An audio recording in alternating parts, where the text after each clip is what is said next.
आपली जी घोषणा आहे कोण आला रे कोण आला, हे 4 जूनला दिल्लीकरांना कळलं पाहिजे की शिवसेनेचा वाघ आला, महाविकास आघाडीचा वाघ आला.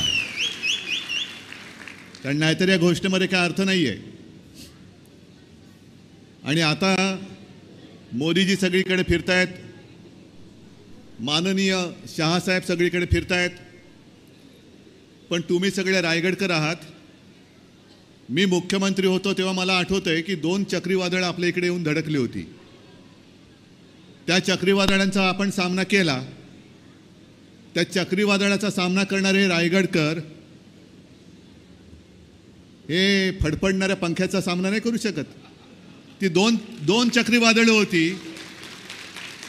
ही 2 वक्री वादळ आहेत. ही महाराष्ट्रावरती आदळणारी 2 वक्री वादळ आहेत.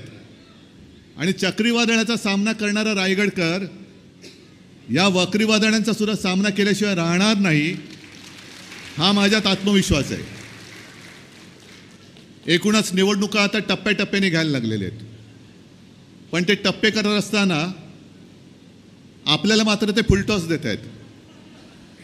IPL सुरू आहे आणि IPL मध्ये मॅच बघताना हल्ली तर मी कधी कधी मॅच बघतच नाही, कारण कळतच नाही.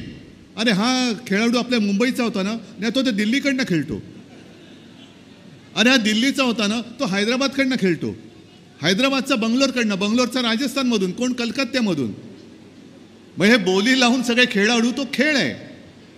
पण ह्या बोल्या आता राजकारणात लागायला लागलेल्या आहेत. की कालपर्यंत जो आपल्या पक्षात होता तो तिकडे गेला, त्यांच्या पक्षात होतो तो तिकडे गेला. आणि भाजपची एवढी दयनीय अवस्था झालेली आहे. मी जवळपास प्रत्येक सभेत सांगतो आणि इकडे तर बोललंच पाहिजे, कारण इकडे तसं आहेच. विशेषतः रायगड म्हणजे आपण कोणाचा रायगड म्हणतो?